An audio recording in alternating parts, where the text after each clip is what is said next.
is finally here. After so many transfer rumours, after so many updates on negotiations, Manchester City have landed our first player for this summer window, with Fabrizio Romano reporting this morning that Tijjani Reijnders to Manchester City was a here we go. 70 million euros all up as the package for Tijjani Reijnders from AC Milan. 55 million up front, with the rest as add-ons. And I mean, this is an absolutely exceptional signing for Manchester City. He is the Ilkay Gundogan replacement, and that is what we are going to be exploring in this video today. Exactly what Tijjani Reijnders brings to this Manchester City side, not only going into the next season, but also going into the Club World Cup. And ultimately, if you have not been privy to much Italian football and you don't know much about Tijjani Reijnders, you are in for an absolute shock in terms of the quality of footballer that we have just signed. He is an absolutely unbelievable footballer, a technician in the midfield, and he is so good to watch. That is the most important thing.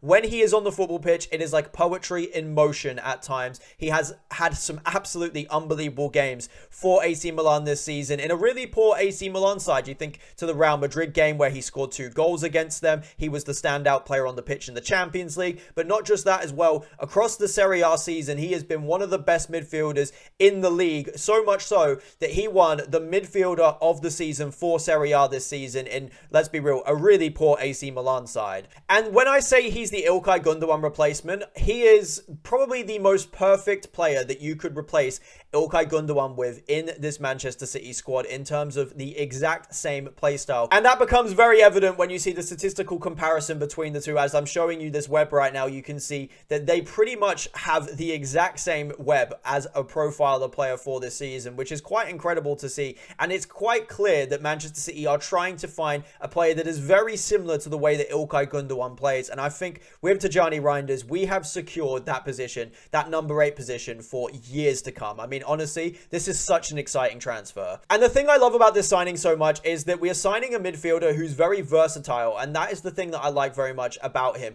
He can play in that number 10 role, he can play in the number 8 role, and he can also play inside of a double pivot alongside Rodri or Nico Gonzalez as well. So there are so many options there in terms of how we can utilize him in the squad throughout the season if, you know, injuries and stuff like that occur. And he can play all of those positions to a very, very high standard. And we saw this at AC Milan. When he first came into the AC Milan side in his first season, he was playing in a double pivot, a lot deeper in the pitch. And you could still see the ball carrying abilities. You could still see the passing abilities, the overall elegance in which he plays the game. However, I think maybe the one criticism that people in Italy had of Tijjani Reijnders in his first season was that maybe he didn't contribute enough in the final third. But in that second season, when AC Milan changed managers, in the second season, he became a lot more attacking in terms of the freedom in which he was given on the pitch. And that's when we saw the best of Tijjani Reijnders. And that ultimately is this season, where he's massively stepped up in terms of his goal contributions, 10 goals and 4 assists in a very poor AC Milan side this season. They have been very, very much below their own standards. And Tijjani Reijnders has been the one shining light in that AC Milan team. So consistent with his performances, both in the defensive aspect of the game, offensive aspect of the game. He has been the key in this AC Milan team, the one that controls possession, the one that dictates tempos of games, who affects games with moments of brilliance. He has been that player for AC Milan this season, and he is ours next season, boys. And the thing that makes me so excited about this transfer, and the thing that makes me almost certain that this is an absolutely on the money transfer and is going to work out, is because all of his best assets are like the perfect assets that you could ask for in a Pep Guardiola central midfielder. And one of the number one things that is so striking about Tijjani Reijnders, if you watch him, is his off-the-ball movement in terms of knowing what spaces on the pitch to be able to go into to receive the ball, dangerous pockets to get into, but not just that as well. Inside the box, he's got very intelligent movement, and he crashes into the box into some really good areas.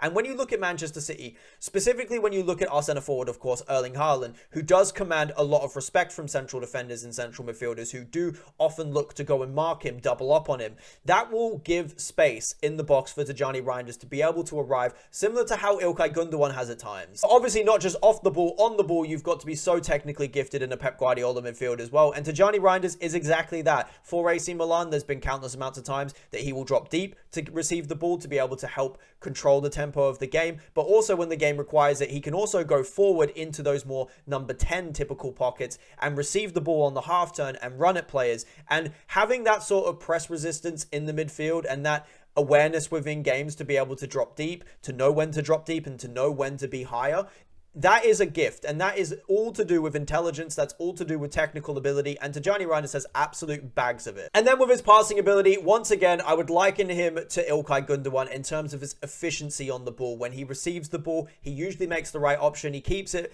short to medium range. He doesn't try those incisive long passes, which are very risky to give the ball away. He's very precise with his passing, and he's very reliable in terms of keeping possession of the football. But the one thing in which Tijjani Reijnders will unequivocally bring to this Manchester City midfield, in which Ilkay Gundogan just sadly cannot give anymore. And let's be real, even in his prime, Ilkay Gundogan was never the most dynamic. Tijjani Reijnders is very athletic. He can get about the pitch very well. He can cover ground and space quite quickly. So Tijjani Reijnders is going to give us a lot more athleticism in the midfield, which is going to be massive, obviously, at times. We've really lacked that this season until Nico Gonzalez came in the January window. But before that, I mean, the midfield was just absolutely horrendous to watch at times with the lack of legs that we had in there. But adding Tijjani Reijnders in there is going to give us a lot more stability and legs to cover ground in the midfield. And honestly, the options now that we have in the midfield, in those kind of two deeper pockets up behind the number 10, is Tijjani Reijnders, Nico Gonzalez, and Rodri. I mean, they are three absolutely exceptional options. And yeah, I think it's safe to say that I'm quite excited by the signing of Tijjani Reijnders. I think this is an absolutely unbelievable piece of business from the football club. And I can't wait for next season, or I can't wait for a couple of weeks' time, where we get to see Tijjani Reijnders put on the Manchester City shirt for the first time, alongside Rodri, Nico Gonzalez in the midfield, and potentially as well with Ryan Cherki in front of them as well. So that one obviously is an ongoing transfer that hopefully we can get the here we go in the next couple of days. It is looking quite good. So yeah, keep your ears tuned for that one. Obviously, I will have the transfer update coming out towards the end of the week / on the weekend. So keep your eyes open for that one as well. But until the next time, I will see you guys in the next one. Hopefully, I can drop a video tomorrow on Ryan Cherki being announced, and we can have a full discussion about how he can fit into the Manchester City side as well. But until then, thank you for viewing the video. Hit the like button if you did enjoy some of my analysis. Subscribe to the channel if you do want to see more of my content. And I'll see you guys in the next one. Peace.